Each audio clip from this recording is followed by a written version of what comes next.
And welcome to the Ron Johnson Discipleship Podcast. We're going to be declaring the Lordship of Jesus today, and we're so glad that you are able to be a part of it. There's so much happening in our world around us, and what I love about this podcast in particular is because we talk about Christian worldview.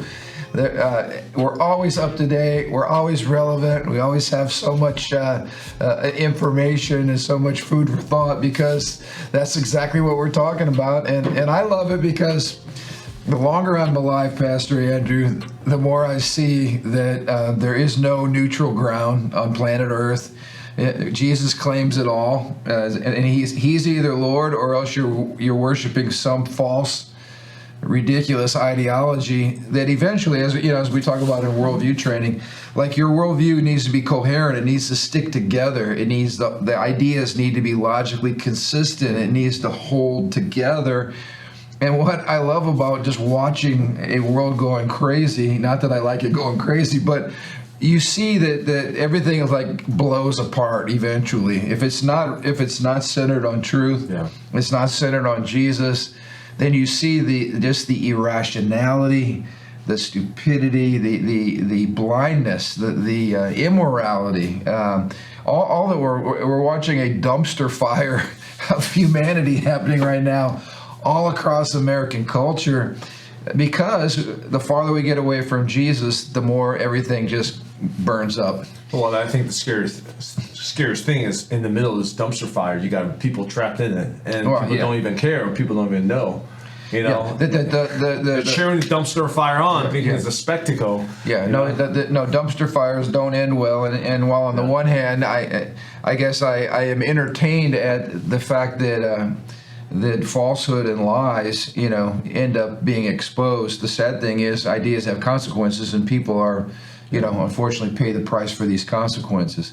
You cannot deny ultimate reality and have it go well for you. I remember one of the Christian theorists and Christian worldview philosophers, I think it was Cornelius Van Til, said, you can't ride your bike in the wind and spit and not have, basically your spit come back and hit you in the face. That's what happens when your worldview flies in the face of reality. It just does not fit, and eventually you're getting it back in the face. And that's I think what we're seeing happening on a variety of fronts. First of all, I think it's fitting that we begin this podcast in honor of the Academy Awards or the Oscars or whatever that was, with me slapping Pastor Andrew. How dare you suggest that you know the truth about anything? But anyway, what a ridiculous spectacle. Of course, you have a little bit more appreciation for the Oscars because you're a little bit more of a Hollywood connoisseur than me. Well, I like movies and storytelling. I have zero appreciation for the Oscars.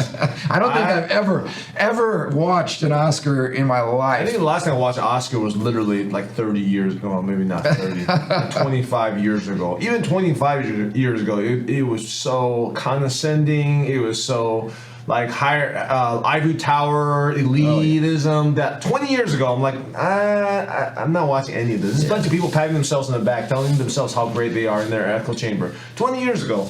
Now it's becoming this crazy dumpster fire, and demonstrated by what happened a couple nights ago. I mean, the absurdity, and obviously, Will Smith seems like a decent guy. At least years ago, he was a likable guy. But you look at the tragedy of his marriage. Supposedly they have an open marriage, and you're trying to take high moral ground by slapping a comedian who's making a joke. And when the fact of the matter is, if you loved your wife, like, why don't you focus on your marriage? Why don't you not have an open marriage where your wife sleeps with whoever she wants to, and obviously you do too? I mean, to try to pretend like there's some moral outrage in a situation like that, to me, is just the height of absurdity. And that's the whole event, is like celebrities trying to take moral high ground when they're the last people in the world that have any voice for morality or a moral high ground. Well, the hypocrisy, everyone mentioned it. Like, I think the Academy came out, I think later they came out, they're doing like an investigation into the situation, which I don't know how much you investigate. It's all on live video, but before that they sent out a message or a tweet saying like, we don't condone your violence. And then meanwhile, here's the Academy Award, Will Smith. And again, like without taking aside Chris Rock or Will Smith, whatever. To me, it's just a dump. Like you said, it's a mess all around. Academy hypocrisy. Will Smith, Chris Rock. I mean, again, like she's making fun of her. It's a mess all around. I have no loyalty in all this except to kind of demonstrate exactly what you said. It's like they have no moral high ground. Like I was listening to Ben Shapiro. Yeah. And I don't always agree with Ben, but he definitely says a lot of good stuff. And he just says, look, they are really good at one thing, like making movies. But for and they make great money, become gazillionaires doing that one thing really well. In our culture, that's what feeds it. Okay, I'm not even arguing with that. But for some reason, they think they're really good at doing this one thing. It means that they're elevated into telling us how we should live our lives, and they're better at everything else. Right. Which we know isn't true. Which isn't true. You walk through the grocery store checkout lines, and of course they have all the tabloids there, and you're highlighting, at least on those tabloids, the absolute disaster in their personal lives, their marriages, their families, their parenting. Relationally, again, a dumpster fire, and yet on settings like that, they feel like that's their time to stand up in front of America and to lecture us and tell us how we should live. And again, it's just this is a clear example of that's not the case. I hope people can see it. I hope that they have enough self-awareness to realize it. I mean, these are intelligent individuals. Yeah. Hopefully, they have a level of self-awareness. If they ever get out of their echo chamber, to realize you guys should not be lecturing us, you as a society, as a culture, as Hollywood should not be lecturing us because just because you're good at one thing doesn't mean you're good at everything else in the world. Right. And you highlighted a really good point because we also saw just the absurdity of this progressive worldview lived out as it relates to corresponding with reality. That's the other thing about a worldview. It should fit reality. It should be livable. And we saw the nominee for the Supreme Court Justice. They're officially calling her KBJ. Again, this is a very bright woman. She got multiple degrees from Harvard. And, of course, Senator Marsha Blackburn from the state of Tennessee, great lady. Met her through Tony Perkins and FRC, strong Christian woman, godly woman. She asked a simple question. About what can you define what a woman is, and here you have a Harvard-educated, multiple-degree, incredibly bright woman. It's not that she does not know the answer to the question; it's that her progressive Democratic Party will not allow her to answer the simple question because, of course, they're playing with this whole gender bender philosophy right now. And to answer that question would put you in a binary camp, right? Men, women, gender, tradition, Christian worldview camp, and they can't handle that. So you brought out a really good point. I want you to highlight this. When it was her answer that was especially alarming. She not only could not define it, but she said the reason she was not capable of defining it was she was not a biologist. Unpack that for us because, that opens a whole can of worms as to moral authority or who's able to have an opinion about anything in our culture. Right. So, I mean, this is pushing the idea of elitism to the extreme. Okay.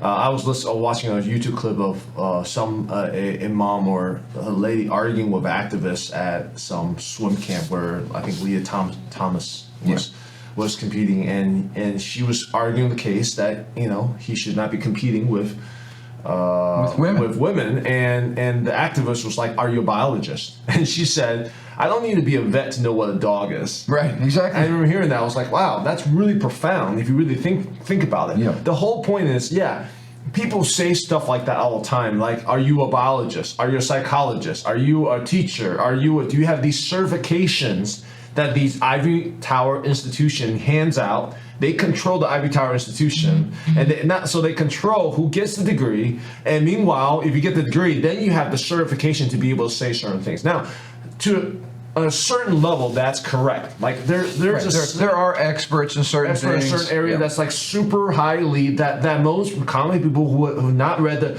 in-depth research and done years and years of study. But this is taking that to extreme, pushing all the extremes to say, unless you're a biologist, you cannot answer what is a woman and what is a man. I mean, then I could see them saying, "Hey, you know what? Because you're not a children's psychologist, you cannot parent your child." Right. Unless you are you have some crazy degree in education, you cannot know teach kids, or you cannot decide what to teach kids at a young age. Because it's not backed by whatever science and filter that we have allowed to be filtered in. And we know, as well as society knows right now, that academic science is as biased as anything these days. But this push towards elitism, it's scary. Yeah. It's scary to a certain degree, So your voice is silenced if you're not an expert at whatever it is that you're supposed to be speaking on. And of course, the obvious point is, you don't have to be an expert or a biologist to know what a man is or a woman is or what a dog is, or if you're a parent, obviously you can parent your children without going off and getting a doctorate in child psychology or child development. And I know many people who have high-level degrees. Just because they have a degree, it doesn't mean they actually know anything. These are all examples. There's PhDs, and there's people who have great knowledge and wisdom and common sense, and there's people with degree, and they're doing is pushing an agenda, as we see in our government today. So it's not that clear cut. Right. And to say, you have no voice to speak, or I can't speak on this because I don't have these degrees. So many times it's just a shield. It's just a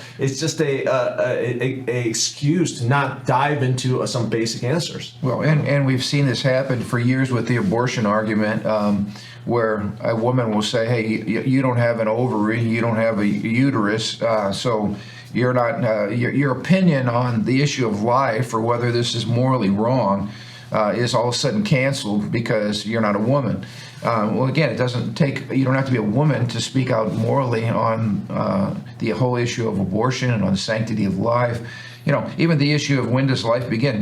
We act like this is some question just for the elites to answer, but it's not. It's a simple biological answer to that. It doesn't take a rocket scientist to figure out what is a male, what is a female. It's interesting. I was just saying in that case with the swimmer from University of Pennsylvania, who's calling himself now Leah, but it was Will, right, beforehand. After they took the picture of him winning this NCAA race, NBC doctored the picture, photoshopped the picture to get rid of his Adam's apple and to get rid of any kind of male imperfections that, according to them, that were on his face, so that he could be softer looking and more feminine looking. But here's the sad thing: it's all driven to push an ideology that basically doesn't fit reality. We know what a man is. We know what a woman is. We're talking about, biological differences that you just simply can't erase. That our gender is built into our bodies. It's built in biologically. It's built in with our DNA. And you just can't erase these things, and you certainly can't Photoshop them away, which is exactly what NBC is trying to do. Again, not because they care about truth, because they're pushing an ideology, and they're setting themselves up as the experts, and anybody that doesn't agree with that position gets silenced. And as you point out, this is really, really scary as it relates to, free speech, religious liberty, and just life in general. Elitism. The Bible actually talks about elitism. I mean, there was a time in the history of the church in which people aren't allowed to or aren't able to read the Bible, because it was in whatever Latin or whatever, that most people don't have access to Latin and stuff like that. Again, it is the idea of an elitist group, small group of people making decisions for everybody. By this logic, then no one should be able to vote. Only experts can vote. Because hey, I'm not expert in tax law. I'm not expert in economy. I don't have an economic degree. The whole idea of a republic, democracy. Is that every person has an opinion, has a voice, has a vote. Right. And even if you're not expert in the area, we would, I don't have a degree in the area. I can do study, I can read things, I can look at reality and make good enough decision.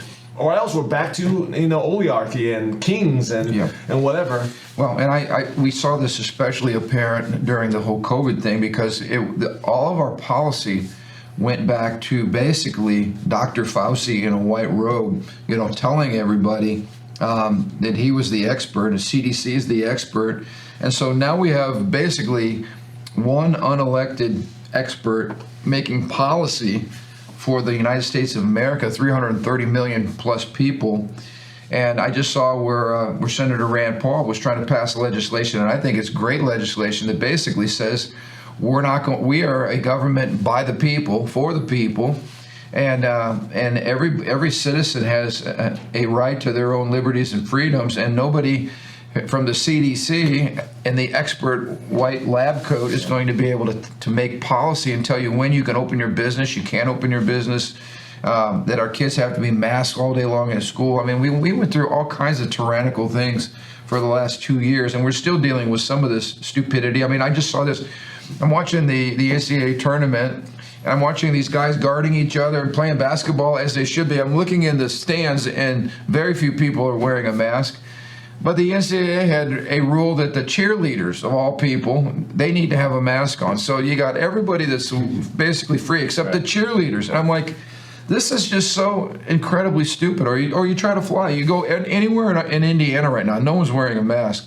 But when you get on an airplane, you suddenly have to wear a mask because some expert in Washington, D.C., made a suggestion that the government latched on, and now they're still promoting this idiotic thing, only on airplanes now. Where the rest of us are free, but only on airplanes. So that's the point again, though. It's the expert in the lab coat that's making policy for the rest of us, not realizing that expert is actually operating from a worldview, a religious worldview, that is determining their interpretation of the science, and that's the scary part.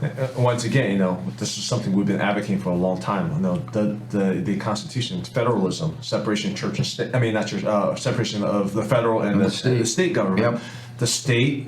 The local government should have a voice, authority, saying all these different. The largest voice, loudest voice. And because locally we can govern ourselves better. I mean, I want to remind you, the Bible talks quite a bit about elitism with the Pharisees. Yeah. And that they control the voice, they control the law, they make up their own laws. A lot of these laws are not even, they don't even align with the original scriptures. Right. And Jesus came and called them out on that. Right. It's decentralization is so important to our republic, so important to lack of corruption. I mean, you talk about, how many CDC data or deaths was added to the death because of all these, and later they slowly kind of changed that under the radar. I mean, just corruption left and right all over our country because of centralization of this elite. So again, for her to say, I can't answer that, I'm not a biologist. Well, you know what? It's just a symptom of a much greater problem, which is the centralization of power. Yeah. And the elite is saying, we know better, going back to Hollywood, because we make more money, because we're really good at something, we know better than you, peasants, and listen to us, because we are successful, therefore we are right. Well, and I think these hearings exposed a lot of things that cause people great concern, normal Americans great concern. Number one, when you can't answer a question like that, it shows you not that you're stupid, because she certainly isn't, but it shows you that you are absolutely pushing an ideology, a radical leftist ideology that the majority of Americans are finally fed up with. I mean, most parents, we're seeing pushback now from like Governor DeSantis in Florida and a whole lot of other states that get this. Like, we're going to erase women and women's sports and women from anything that where there's a physical, biological difference. Yeah. We're going to erase them, or anything in the sports that require strength, or anything that where men are biologically stronger. The women are going to be lost. And so, I think the typical mom and dad understands that. If you're raising daughters, as you and I both are, we realize there is no even playing field now for women as it relates to sports or anything with gender. I mean, this female, again, with male genitalia is in women's locker rooms changing in front of a whole team full of biological females. I mean, any parent just shudders at the thought. Are you kidding me? Now we're talking about Biden's talking about allowing in the prison system, men to determine whether they're really women trapped in a man's body and go to a woman's prison or to a male prison. I mean, you think about how crazy this is across the board, and it's very scary. But again, like the premise for all of this, the reason that they're pushing all this is in the name of equality, okay? And again, like, really think through that. Is this really about equality at this point? You can talk about theoretically, but you start applying to reality. You have women, biological women, who are getting destroyed in the pool or the sport, track and field, whatever, by biological men. from that basis is not about equality. So again, so it's really not about equality. What is the agenda about then? That's the question we have to ask ourselves. What is the agenda that's pushing? Destabilizing of families, destabilizing of our society? There's a greater play. I mean, I personally believe there's a greater scheme beyond all this, because if it's not about equality, as we see over and over again, it's about inequality. So again, we have to ask ourselves the question, okay, why are some people pushing so hard this agenda? For such a minority, small group of people, it's causing such headlines. What is the purpose of pushing, and who's funding, and who's pushing these agendas? Now you're sounding like a conspiracy theorist. Oh my God, I've been calling that my whole life. I saw a funny meme that said, now that all my conspiracy theories have come true, could somebody please create some new conspiracy theories for me to believe? I saw a meme that what's the difference between conspiracy theory and truth? Like 6 months. 6 months. I mean, we got like the Hunter Biden laptop that was a conspiracy theory, and then New York Times just slowly, gently be like, actually, that was true. We got the election fraud that was like, oh, conspiracy theory. Now you got Michael Gableman from Wisconsin, used to be Supreme Court of Wisconsin, came out and says, oh, there's rampant fraud, which everybody knew, but except the elite. But you're censored if you talk about it, and then.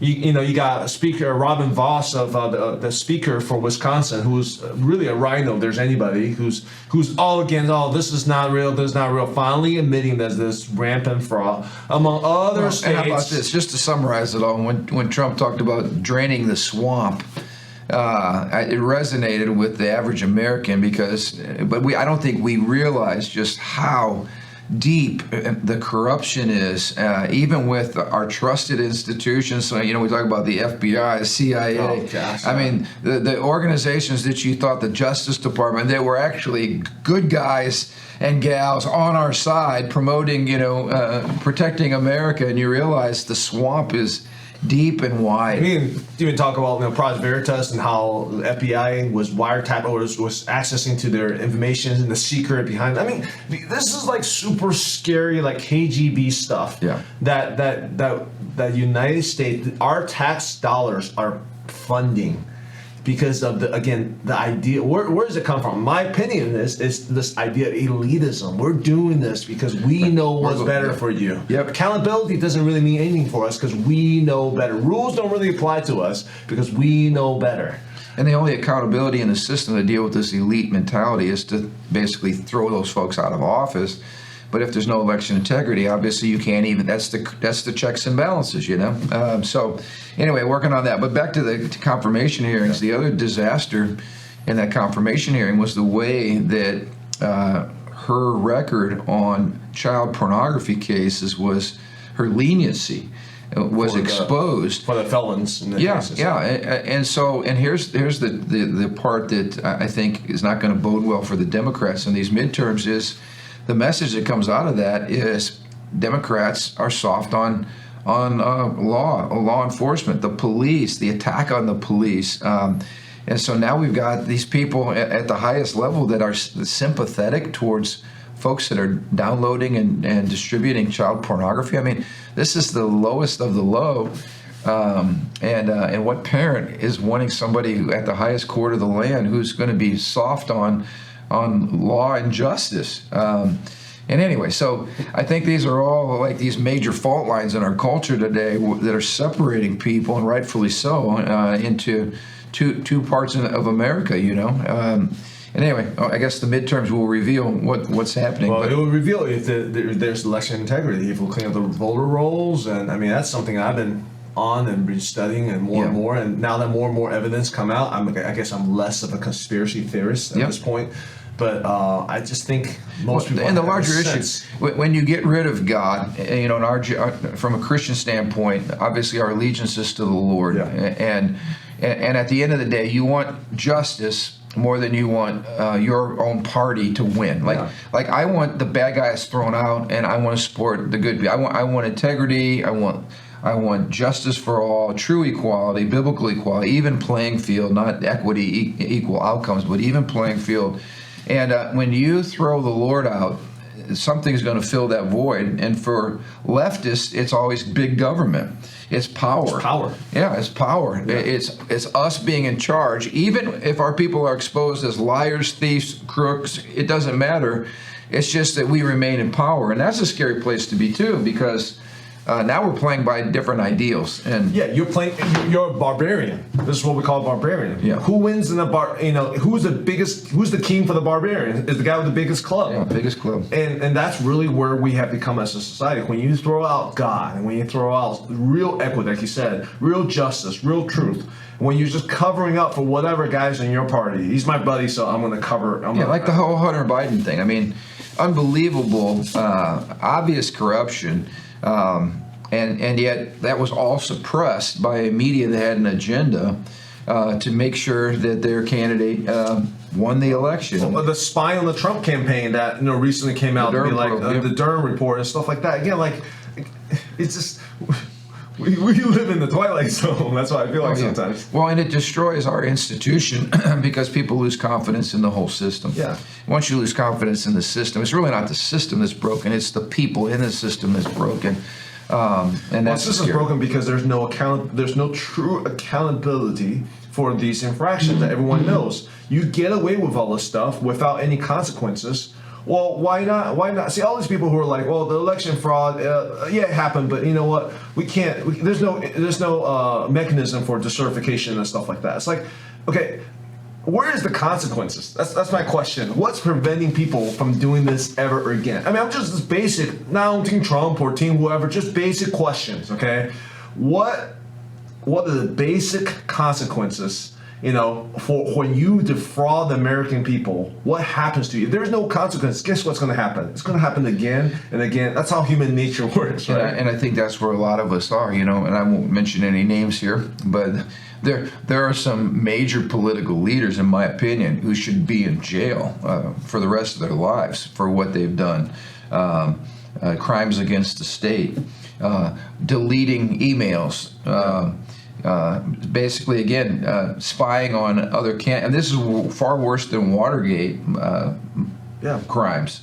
And yet you wonder, will any of these people ever pay for their crimes? Insider trading. How many of these people, right before a bill is passed, you see, that's when they dumped all their stock or they bought a bunch of stock. Before the war, they bought all the war manufacturing stocks or whatever. Yeah. So you look at all of this grotesque fraud and injustice and crime against the American people, and you wonder, is justice ever going to be done? You look at these.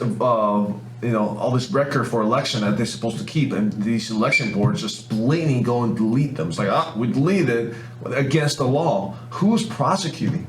Who's prosecuting these things? Where's the attorney general who has a spine to say, no, that's illegal, there needs to be consequences, or we just keep doing this? They keep blaming us conspiracy theorists for undermining the election integrity. Well, why don't you prosecute some of these guys who are breaking the law to actually uphold election integrity, So. And that's the whole idea of liberty and justice for all, right? And that's why Lady Justice is blindfolded, because it's not about parties. It's really about it gets right back to our Christian worldview and morality. There are things that are right. There are things that are wrong. Truth applies to everybody, all seasons, all people, all parties. It transcends truth with a capital T. It transcends everything. And it's rooted in the nature and character of God Almighty. When you throw God out and you throw truth out, we throw truth out, you get the dumpster fire that we're watching right now. Yeah. And it all starts falling apart. So we probably covered enough ground today. Yeah. Little venting. Yeah. And bottom line, so what do we do about it? What we do about it is get involved. We have a lot of great candidates that have been raised up across the state. In fact, candidates that are running against incumbents. In the Republican Party, we have a super majority, and I'm excited about that. Anytime you have primaries, it's always good. It adds a bit of integrity into the system. It lets people know that they're not going unchallenged, that there's other people with other opinions and other ideas, and I think that's all healthy for the system. So get involved, and I encourage pastors who may be watching, we've had voter registration going on in our lobby for the last several weeks.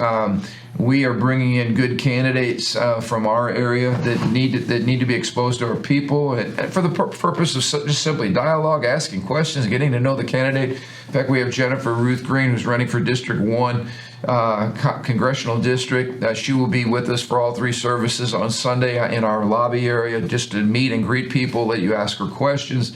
This to me is what churches should be doing. It's promoting a healthy sense of a constitutional republic where we get to know the people who are supposed to be representing us or seeking to represent us. Mm-hmm. And so we encourage you, if you're in our area, come on out. You definitely need to meet this woman. She stands for so much of what we would consider biblical morality, biblical values as far as an understanding of government.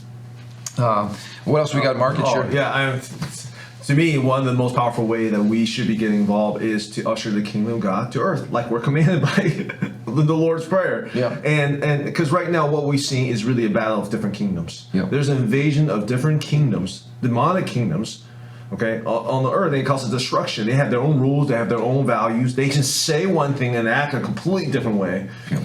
And what we as Christians are commanded, followers of Jesus are commanded, is to usher in, to reveal the kingdom of God. So this is the reason why kingdom businesses, which is probably, it's not just business, any institution, family institution, you might start a little Bible study, you might start a little, nonprofit, whatever it is. But I think in a business world, when you start a kingdom business, it's the most practical representation, because when you're the boss, you actually have a great authority to be able to enact the policies or the culture of God's kingdom. Right. The Bible, Jesus says, I've given you the keys to the kingdom. Whatever you unleash on earth will be unleashed in heaven. Whatever you bind on earth, bind in heaven. This is a powerful promise. Yep. And we see right now how these powerful, not of God's kingdom's enterprise, you're talking about your Googles, your Facebooks, whatever, the impact they have, not just social media, but just any pharmaceuticals and tech company. I'm throwing a bunch of business on the bus, but you see that powerful the impact that Disney on Florida and just all these different things, because they're pushing the agenda. And what we need enterprises who says, you know what, this is not my enterprise. This is God's enterprise.